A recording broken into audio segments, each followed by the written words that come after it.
A manuscript that Robert Sutton edited had strong data, but all three reviewers emphasized that it had weak theory and poorly motivated hypothesis. देखिए जब hypothesis से पहले वाली जो हम discussion लिखते हैं ना, जिसमें हम कहते हैं based upon these arguments we are predicting this, वो वहाँ जो पैराग्राफ है ना, वहाँ भी थ्योरी होनी चाहिए. इंट्रोडक्शन के एंड में, हाइपोथेसिस ड्रॉ करने से पहले और डिस्कशन में, तीनों जगह पे थ्योरी होनी चाहिए. The author responded to these concerns by writing a new introduction that added citations to many papers containing theory and many terms like psychosocial theory, identity theory, and social comparison theory, but still contained no discussion of what those theories were about and no discussion of the logical arguments why these theories led to the author's prediction. कैसे उस theory ने आपको guide किया? आपसे mention कर देते हैं under the lens of social exchange theory, तो आप वहाँ पे एक्सप्लेन करें कि सोशल एक्सचेंज थ्योरी क्या है और आपके मॉडल में सोशल एक्सचेंज थ्योरी कैसे लगेगी. इसीलिए मैंने आपको वो 5 आर्टिकल दिए इस चीज़ की प्रैक्टिस, तो समझ आ जाएगी थ्योरी. अच्छा, यहाँ पे बता रहे हैं रेफरेंसेस हम स्मोक के लिए यूज़ करते हैं, हम बहुत लेटेस्ट रेफरेंसेस कोट कर देते हैं, लेकिन वो बेसिकली हमारी थ्योरी की केस को बिल्ड नहीं कर रहे होते. आगे है डाटा आर नॉट थ्योरी. ज़्यादातर हमारा डाटा उसके ऊपर हम एम्पिरिकल एविडेंस कहते हैं, हमने डाटा कलेक्ट किया. It plays an important role in confirming, revising, and discrediting existing theory and in guiding the development of new theory.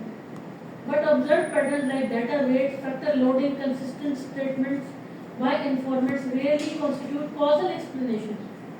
जैसे मैंने कहा कि मेरे वर्क लाइफ बैलेंस ना होने की वजह से मेरा काम पे मूड खराब है.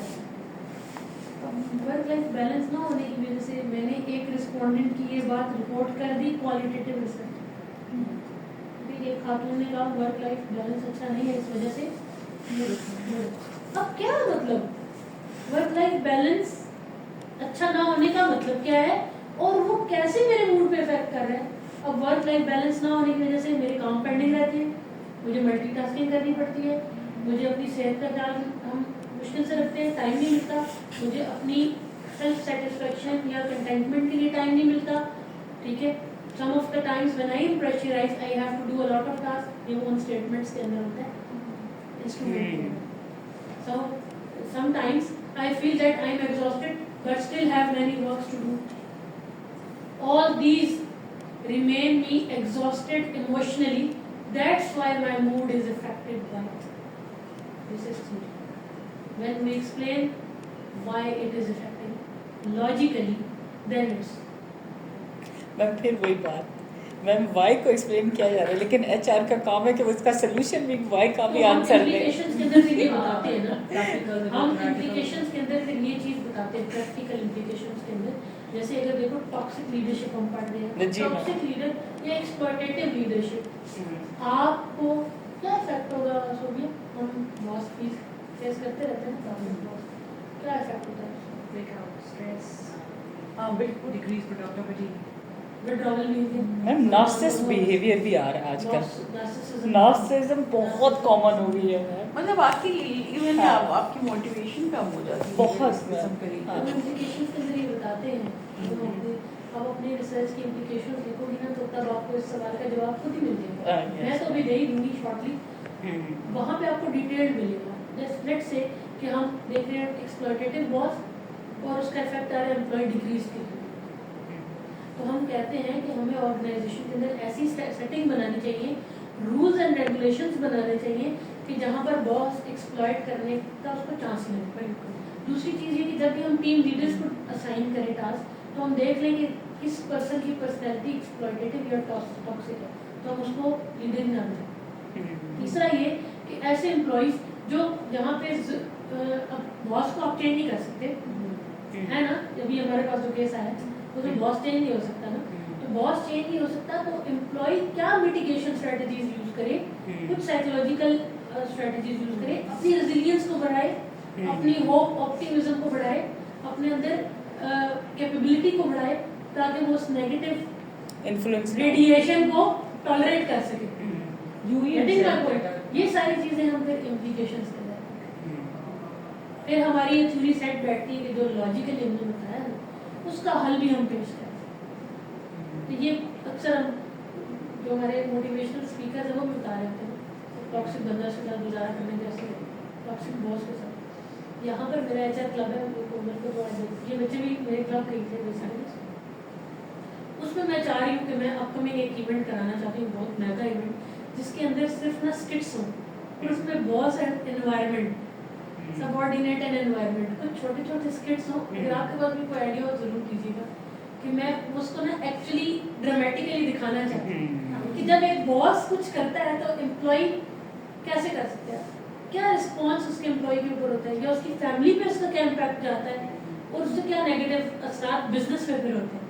एंड में फिर एक स्टूडेंट बता दे कि अगर बॉस ऐसे ऐसे करेगा तो यू एम्प्लॉय के ऊपर असर होगा और इसके लिए ऑर्गेनाइजेशन को ये इम्प्लीमेंट होगा। मेरे ख्याल में तो ये बिजनेस के स्टूडेंट्स के लिए बहुत ही बड़ी चीज़ है इसको समझना। कॉर्पोरेट में जाके इन्हीं चीज़ों से डील करना। एग्जैक्टली प्रैक्टिकल और बड़े इजी अंदाज में वो बड़ी इन चीज़ों को आपके शायद पास से कोई बहुत idea सारे हो? टॉपिक्स के अंदर जाके कोई पढ़े situation ऐसी मिले बिल्कुल। आपके माइंड में कि जी ये ऐसा ऐसा होना चाहिए, कोवर्कर जेलस है या बैक बाइटिंग करते हैं, Exactly. लॉबिंग कर रहे हैं आपके बारे में। अच्छा, एक्सट्रीम बॉस ने अपना इन ग्रुप बनाया हुआ है, लेट्स से टॉप बॉस जो है उसने अपना इन ग्रुप बनाया हुआ है, 3 लोगों से काम लेता है, बाकियों को पता ही नहीं होता क्या चल रहा है। बिल्कुल। आप क्या करेंगे अपने आप को रेजिस्ट बिल्कुल। रेजिस्ट करेंगे, विसल ब्लोइंग करेंगे, क्या करना चाहिए, ऐसे एम्प्लॉय दिखाएं ना कि वो उसके क्या इमोशन होते हैं, क्या फील करता है, कैसा मजे का होगा ना। अगर मेरे बच्चों ने कर लिया इसको बड़े नालायक है इस बात, मुझे लगता नहीं वो कर पाएंगे, लेकिन क्या पता करने में कोशिश तो कर सकते हैं। बिल्कुल। वो बड़ा मजे का वो होगा, हैरेसमेंट के ऊपर एक हो, एक इंक्लूसिविटी पे हो, एक क्रिएटिविटी के ऊपर हो, एक बॉस अगर सपोर्टिव है और वो आकर इनकरेज करे, हाँ करो क्रिएट, गलती होगी कोई बात नहीं, जैसे मैं डॉक्टर जासिम साहब ट्रूली इनकरेजिंग बॉस हो, तो वैसी पर्सनैलिटी है तो लोग क्या क्रिएटिव आउटपुट बना रहे हैं, और एक प्रेशराइजिंग बॉस है, जल्दी करो जल्दी करो जल्दी करो, तो उसका एम्प्लॉय क्या आउटपुट दे रहा है, वो बेशक ड्राइंग हो जाए, वो दिखाएं कि एक बॉस के लिए करने से क्या होगा। तो ये बड़ा मुझे लगता है कि बड़ा मजा आएगा अगर ये हो गया। मैम सर जासिम जितने वो पॉजिटिव है ना, तो उनको ना स्टूडेंट जो है ना वो टॉक्सिक मिलेंगे वो खुद भी बता रहे थे। तो मैम हर किसी का कोई ना कोई है सही मैम, कहीं ना कहीं क्या मैडम इंटरेक्शन है। अब जैसे सर बहुत पॉजिटिव है, अब उनका जब इंटरेक्शन हो रहा है तो जो 2-3 स्टूडेंट्स है ना, लेवल यार डिफरेंट है। जी मैं एग्जांपल आगे चले गए, मोहम्मद भी बहुत हाँ, पीछे है, बहुत कहीं पीछे पीछे है। मैम। वो रिलेशनशिप कहीं नहीं जा रहा, वो जो आप बता रही है ना टॉक्सिक वाला, चाहे वो लीडर टू एम्प्लॉयज है चाहे एम्प्लॉयज टू लीडर है। इसीलिए मैंने आपको लीडरशिप का स्कॉलरशिप का टॉपिक पढ़ाया है जी। टाइप ही पढ़ाइए लीडरशिप का स्कॉलरशिप का टॉपिक पढ़ाया है। मैम सब लाइक आपके इन जो आपका ट्रेड है, जो पर्सनालिटी की असेसमेंट है, आप उसको तो कुछ नहीं कर सकते बिकॉज सबसे बड़ी चीज़ है न्यूरोटिसिज्म। अगर किसी को इसका आंसर मिल गया, हाँ न्यूरोटिसिज्म को कैसे कम किया जाए, प्लीज मुझे बताओ। आई फील समटाइम्स बहुत ज़्यादा इमोशनल कंडीशन होती है, मैं नहीं उस लेवल की कोपिंग कर पाती, पर्सनैलिटी का ट्रेड मेरी मदर कैसे ही है, तो मुझे लगता है शायद ना भी हो। कुछ लोग मुझे कहते हैं कि नहीं यार ऐसा नहीं है, आप तो बड़ी हंसती रहती है, हर वक्त ठीक रहती है, उसमें भी ऐसा नहीं है, लेकिन मुझे कभी कभी फील होता है ये मेरी अपनी पर्सनैलिटी के असेसमेंट है। इसी तरह हम समटाइम्स फील करते हैं कि हमारी orientation long term versus short term, ये हमारी फर्क होती है हर पर्सनैलिटी के अंदर में। मैम जैसे कि फॉर एग्जांपल जो गुस्से वाली बात है, उसमें अगर एक नार्सिसिस्ट बंदे के साथ आपकी शादी हो गई है, you can not do anything, या तो आपको सबमिशन की तरफ जाना पड़ेगा या फिर उसे विड्रॉवल करना पड़ेगा, there is no third option. तो ये फिर वो देखो, पर्सनालिटी ये का जो ट्रेट है। शादी हो गई है ना, Yeah. ये सोशल साइंसेस के टॉपिक है। हर बॉस की तरह देखेंगे नहीं मतलब टॉक्सिक एनवायरनमेंट की जैसे बात है कि एक बंदा टॉक्सिक है, उसका ट्रेट है, या तो फिर जैसे उसमें ऑर्गेनाइजेशन में भी अगर बॉस बहुत टॉक्सिक नार्सिसिस्ट है, तो या तो ट्रेट आप नहीं है ना, लीडर का बिहेवियर होता है। या हम ट्रेड थ्योरी से निकल गए, तो फिर मैम आप विड्रॉवल भी तो है ना, जब ये इंटेंशन कहते हैं कि टू बॉस को है सुधारने के कुछ तरीके हैं। अब्यूजिव सुपरविजन में मैम आप इंटेंशन वो देखते हैं ना, चाहे वो मैंने इंटेंशन आपको देखते पेपर हैं। अपना बताया था, ग्रिड का जो मैंने बनाया, हाँ वो आपने ऑपोजिट चॉइस में लिखा। वो मैंने ऑपोजिट बनाया हुआ है ना, और मैंने एब्यूसिव सुपरविजन का बनाया, उस पर तो बहुत लंबी कमेंट्स आए हैं, मैनेजमेंट रिसर्च रिव्यू का है 4.1 उसका और उसने इतने लंबे कमेंट्स दिए, 5 पेजेस के कमेंट्स। पहले राउंड पे उसने सिर्फ 1 पेज ही दिए थे, वो हमने भेज दिए। उसके 1 महीने बाद उसने 5 पेज से फिर भेज दिए। अभी दोबारा आएंगे सेकंड रूम में, अब उसमें हम कहते हैं कि हम तीनों ऑथर्स बैठेंगे, बैठ के सोचेंगे कि क्या करना है, क्योंकि कुछ ऐसे डाटा के बारे में चीज़ें चाहिए, वो फिर डाटा दोबारा लेना। उसमें हमने लिया है कि how employees would go for innovative work behaviour under the shadow of abusive supervision. बहुत से एब्यूसिव है, लेकिन आपने इनोवेटिव वर्क बिहेवियर करना कैसे? तो हमने उसके अंदर थ्योराइज किया कि मीडिएशन रखिए, जॉब क्राफ्टिंग की जो आपसे बात होगी, हमने उसमें रखा है अवॉइडेंस एंड अप्रोच क्राफ्टिंग। 2 तरह के बिहेवियर्स होते हैं ना जॉब क्राफ्टिंग में। अवॉइडेंस क्राफ्टिंग ये होती है कि बॉस अब्यूज कर रहा है, मैं कोई काम नहीं करूँगा, भाड़ में जाए सारे काम।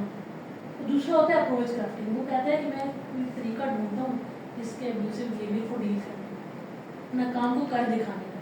तो वो पर्सन अगर अब्यूसिव अप्रोच क्राफ्टिंग लेगा तो वो इनोवेटिव वर्क बिहेवियर की तरफ चला जाएगा, और अवॉइडेंस क्राफ्टिंग लेगा तो वो इनोवेटिव वर्क बिहेवियर की तरफ नहीं जाएगा।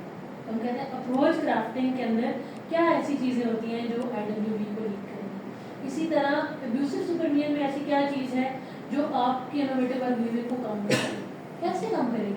तो ये थ्योरी में हमने लिखा। तो उसको कुछ कमेंट्स दिए, थ्योरी उसने ओके कर दी, उसने कहा बहुत अच्छा मॉडल बनाया है, बड़ा अच्छा थ्योराइज किया। दूसरा मैंने मॉडल बनाया है वो है टॉक्सिक लीडरशिप। इसका इफेक्ट है मेरे ख्याल में, मेरा डीवी हुआ मुझे याद नहीं है, कोई परफॉर्मेंस का डीवी है एग्जैक्टली, मैं उस पर भी काम कर रही हूँ, काफ़ी मस्त पड़ा हुआ। इंडिपेंडेंट वेरिएबल मैंने लिया हुआ है टॉक्सिक लीडरशिप, दरम्यान में मीडिएटर मैंने लिया हुआ है ग्रिड, और डीवी मैंने लिया हुआ है कोई पॉजिटिव परफॉर्मेंस या इनोवेटिव वर्क बिहेवियर समझ लो। तो उसमें मैंने कहा है कि बॉस अगर टॉक्सिक है, आपने इनोवेटिव वर्क बिहेवियर शो किया, क्योंकि जो पर्सन है ना वो रेजिलिएंट था, मॉडरेटर मैंने लगाया हुआ है रेजिलियंस, बंदा रेजिलिएंट था, बॉस ने किया उसके साथ टॉक्सिसिटी, तो उसने क्या किया कि अच्छा मुझे बताओगे मैं तुम्हें करूँगा सीधा, वो जिद पे अड़ गया, डट गया। ग्रिड का मतलब होता है डट जाना, वो डट गया और उसने फिर कुछ पॉजिटिव कर दिखाया। तो ये अगर थ्योराइज करेंगे ना, ये अनकन्वेंशनल है। अब देखिए ग्रीन लीडर में ग्रीन क्लाइमेट में ग्रीन क्रिएटिविटी आई, हर बच्चे को यस मैम। बट इस चीज को रिव्यूअर मजे का नहीं समझता, रिव्यूअर को चाहिए नई बात। अच्छा टॉक्सिक लीडर भी इनोवेटिव वर्क बिहेवियर ला सकता है, कैसा कैसे? इस कैसे का जवाब आपकी थ्योरी में, थ्योरेटिकल कंट्रीब्यूशन में रिव्यूअर के लिए इंटरेस्टिंग। इसी तरह आपके जितने भी ये एग्जामिनर्स हैं ना, उनके लिए भी इंटरेस्टिंग है। और स्टेट के लिए मैंने हजारों साल देखा है, हिस्सा बेटा अच्छी तरह याद है उनको। नई बात क्या है, कैसे आप मैडम ये ग्रीन इनोवेशन बिल्कुल नया आइडिया है मैडम, अभी इसके इतने आर्टिकल्स भी नहीं हैं। जी मैम, जो आपने मुझे बताया बहुत अच्छा है। बात ये कि ग्रीन इनोवेशन का माखिज अगर हमने ग्रीन लीडरशिप रख दी है, जी, इसमें कोई रॉकेट साइंस नहीं है, ये तो है ही ऐसा। जी, green leadership, green work performance, green culture, ये जी मैम। बात तब है कि हम कोई ऐसा लीडरशिप लाएं, एम्बिडेक्स्ट्रेस लीडरशिप, एक्सप्लॉइटेटिव लीडरशिप, कोई ऐसा लाएं जो हमें फिर भी उधर लेके जा रहा है, वो एक डिफरेंस क्रिएट करेगा। अच्छा आगे देखते हैं। ये हम पढ़ रहे हैं कि डाटा थ्योरी नहीं है। अच्छा, the distinction between the amount and kind of evidence supporting a theory itself may seem obvious to most readers। लगता तो यही है कि जितना डाटा हमने लिया हुआ हमारी थ्योरी है। Yet in the papers we have reviewed and edited over the years, this is a common source of confusion. We see it graphic in papers by both experienced and inexperienced authors. We also see it over on papers. Authors try to develop a theoretical foundation by describing empirical findings from the past research and then quickly move this basis to a discussion of the current results. वही बात जो सालिया ने की है कि पिछला ने भी तो कोई काम किया होता, हम उन्हीं को लेके चलते हैं। So using a series of findings instead of a blend of findings and logical reasoning, आप अपने पास लिख लें findings plus logical reasoning या findings of past research plus logical reasoning is equal to so that theory या theoretical contribution।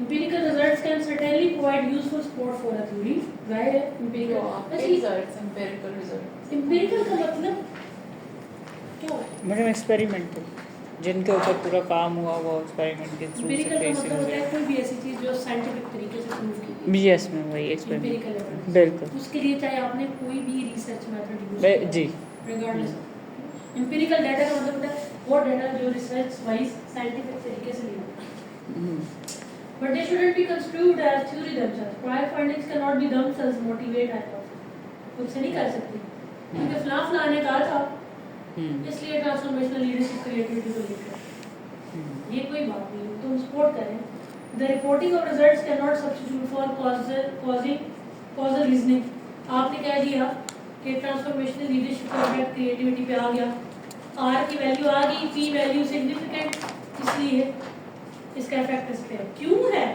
वो क्यों effect जो है बेसिकली वो लॉजिकल रीजन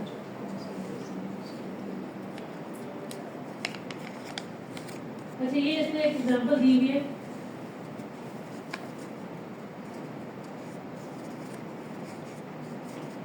ये इसने एग्जांपल दी हुई है किस किस चीज की union effectiveness and union members well being IV क्या है यूनियन इफेक्टिवनेस और डीवी क्या है यूनियन मेंबर्स वेल बीइंग और पैराग्राफ वो अपने ही पेपर का कह रहा है ये सटन ये खुद है सटन इंस्टॉल हो ना अपने ही पेपर्स का इसने पहले भी कहा है कि मेरे अपने भी पेपर्स में थ्योरेटिकल कंट्रीब्यूशन नहीं अच्छा ये तरह पढ़े सादी आप पढ़े Recent empirical evidence suggests that collective bargaining process, फिर ये पूरा the union management contract and union management relation in general all have important consequences for the quality of work life of unionized workers. Moreover, Hammer has investigated the relationship between union strengths and construction workers' reactions to their work. She found that union strength operationalized in terms of workers' relative wages was positively related to both pay satisfaction and perceived job security. Finally, the union's ability to formally increase members' participation in job-related decisions has been frequently cited as a contributing to the unionization of teachers and other professionals. कितने reference दिए हैं और इसने कहा है कि इस paragraph से मैंने 5 हाइपोथेसिस बना डाले लेकिन यहाँ पर there is no attempt in this paragraph to explain the logical reasoning why particular findings occurred in the past और व्हाई दे आर कंट्रीब्यूटिंग कोई भी व्हाई की बात नहीं है सिर्फ रिजल्ट्स बताए हैं वो जी। जो वो बताएं और साथ उसके reference and why certain empirical relationships are anticipated. We only learn from the paragraph that others have reported certain findings and similar patterns would be expected from the data. This is an example of brute empiricism where hypotheses are motivated by prior data rather than So, although examples focus on using past quantitative data to motivate theory and hypothesis, qualitative papers are not immune to such problems. Quotes from informants or detailed observations may get a bit closer to the underlying causal forces than say mean job satisfaction scores or organization size, but qualitative evidence by itself cannot convey causal argument that are abstract and simple enough to be applied to other settings. Just like theorists who use quantitative data, those who use qualitative data must develop causal argument to explain why persistent findings have been observed actually if they wish to write papers that contain theory. Gensler and Strauss ये तो लाजमी आप पढ़ते हो ग्लेजेरियन and स्ट्रॉसियन approach qualitative के अंदर ऐसे ना मैं कोई एक सेशन कराऊंगी कोई क्वालिटेटिव का शॉर्ट एक डे का इसमें मैं ग्लेजेरियन और स्ट्रॉसियन अप्रोचेस दोनों पढ़ाऊंगी डोमिनेंट थ्योरी पढ़ाऊंगी केस स्टडी पढ़ाऊंगी एक्सनोग्राफी पढ़ाऊंगी एक्सनोग्राफी बहुत अच्छी है केस स्टडी के ऊपर बहुत सारे स्टूडेंट्स रिसर्च करना चाहते हैं जी मैम बिल्कुल लेकिन वो नहीं कर पाते क्वालिटेटिव और हमारे यहाँ बहुत ज़्यादा अच्छे क्वालिटेटिव रिसर्चर्स हैं भी उसकी रीज़न पब्लिकेशन